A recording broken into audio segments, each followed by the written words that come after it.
ये जो complaint launch की गई है मुंबई पुलिस कमिश्नर के सामने दर्ज की गई है, आज ही ये कंप्लेंट दर्ज की गई है। ये कंप्लेंट में हम देख सकते हैं कि जिस तरीके से ऑनलाइन पोर्टल्स में कुछ दिनों पहले से कुछ वीडियोस वायरल है, इंडियाज गॉट लेटेंट नाम से एक प्रोग्राम है या ब्रॉडकास्ट है, ऑनलाइन पोर्टल्स पे इसे चलाया जाता है। काफ़ी वीडियोज है उसमें जिसमें कि ऐसी ऐसी बातें की जाती है कि एक कॉमन पर्सन उसे नहीं सुन सकता है। कॉमन पर्सन मीन्स एक फैमिलियर पर्सन। तो अभी 2-3 दिन पहले कुछ ऐसे वहां से कंटेंट्स निकल के आए हैं जिसमें इतनी वर्गैलिटी है, इतने गंदे बातें की गई है, relates to family, relates to women's और पेरेंट्स को लेकर, जो कि हमारे और आपके माँ बाप को लेकर के ये बात कही गई है, ऐसा मान सकते हैं। जिसमें कि रिलेशनशिप को लेकर के बताया गया। तो ये जो चीजें हैं कहीं न कहीं ये विवादित है।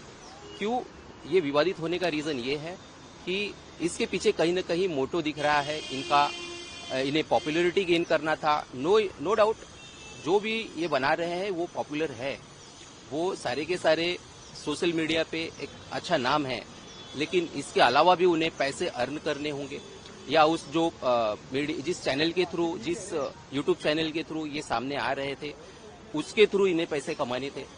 तो ये एक इंटेंशन दिख रहा है यहाँ, किसी भी क्राइम के पीछे एक इंटेंशन होता है। तो ये साफ एक क्राइम का पार्ट है। तो इस पे इन्वेस्टिगेशन हो और महिलाओं को लेकर ये जो बातें की गई है जिसे ध्यान में रखकर ये कंप्लेंट साथ ही साथ नेशनल वुमेन कमीशन जो है उनकी जो प्रेसिडेंट साहब है उनके सामने भी हमने लेटर के माध्यम से रखी है। साथ ही साथ महाराष्ट्र की जो वुमेन कमीशन प्रेसिडेंट है उनके पास में भी आज ही ये कंप्लेंट डिस्पैच की गई है और साथ ही साथ हमारे मुंबई पुलिस कमिश्नर ऑफिस में भी ये कंप्लेंट। महाराष्ट्र के मुख्यमंत्री देवेंद्र फडणवीस जी ने भी इसमें टिप्पणी की है कि अभिव्यक्ति स्वातंत्र का ऐसा फायदा ना उठाया जाए, और चाहे वो यूट्यूबर्स है या और भी कोई ऐसे शोज जिसमें ऐसी कोई लैंग्वेज नहीं यूज होनी चाहिए। जी, अभी मुझे कुछ लोगों से पता चला जो उसमें लोग इन्वॉल्व थे ऐसे वीडियोस बनने में, वो काफी तौर पे सम्मानित लोग थे यूट्यूब के दुनिया में, सोशल मीडिया के प्लेटफॉर्म में उन्होंने काफी नाम कमाया है।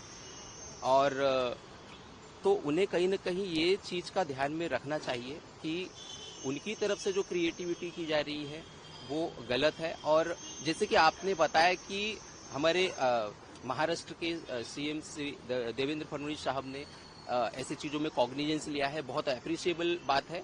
मैं उनसे एक और मांग करूंगा कि इसे ऐसी चीजों को लेकर, जैसे नॉर्मल मूवीज को लेकर एक सेंसर की बनाई गई है बोर्ड, ऐसी चीजों पे रोक लगाई जाती है, तो कहीं न कहीं अब जरूरत है एक स्पेसिफिक लॉ हमारे महाराष्ट्र के साथ साथ पूरे देश में ऐसे एक लॉ बनाई जाए जिससे इस सब चीजों पर रोक लगाई जा सके।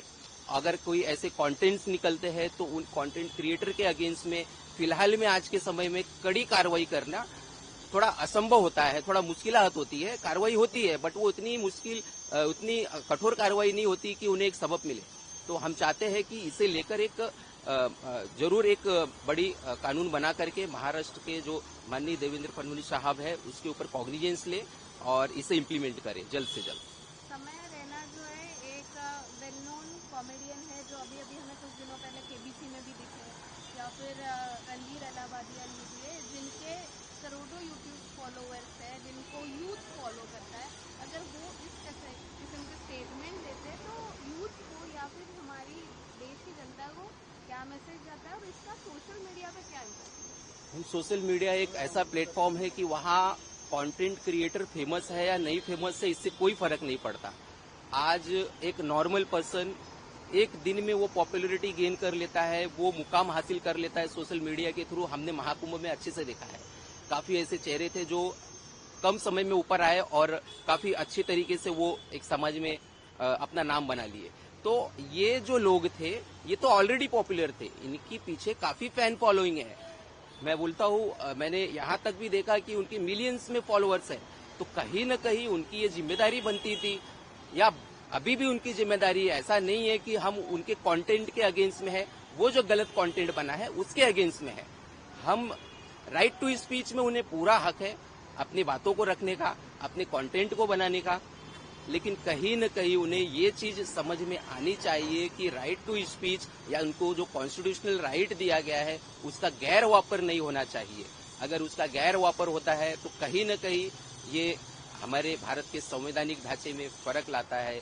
एक छोटा सा गलत कमेंट उनका कहीं न कहीं देश में काफी खराब माहौल क्रिएट कर सकता है।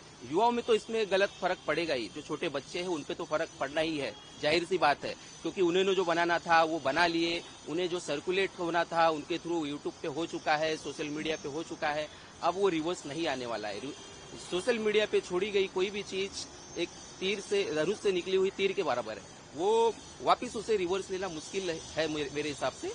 हाँ, उसे दबाया जा सकता है, लेकिन मैं उनसे ये एक्सपेक्टेशन करूंगा कि भविष्य में ऐसी कोई क्रिएटिविटी ना करे, पॉजिटिव चीजों को लेकर आए। बहुत से ऐसे मुद्दे हैं। हाँ, और एक बात, वो कहेंगे कि सेक्स पे बात करना उनका कोई रोक टोक नहीं है, मानता हूँ, सेक्स एजुकेशन को लेकर के रोक टोक नहीं है। आप सेक्स के बारे में एजुकेट करिए लोगों को, जो छोटे बच्चे उसके बारे में अवेयर हो।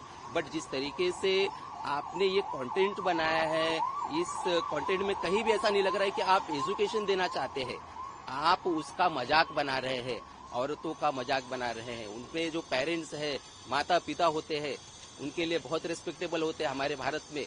तो ये चीजें आपको समझनी पड़ेगी और भविष्य में आपसे ऐसी गलती ना हो, हम ऐसा आशा करते हैं। और आप एक पॉजिटिव इन्वायरमेंट कर एक नए पॉजिटिव एनर्जी के साथ दोबारा आएंगे। देखते हैं अभी उसमें आगे कार्रवाई के बाद आपके अंदर क्या सुधार होता है।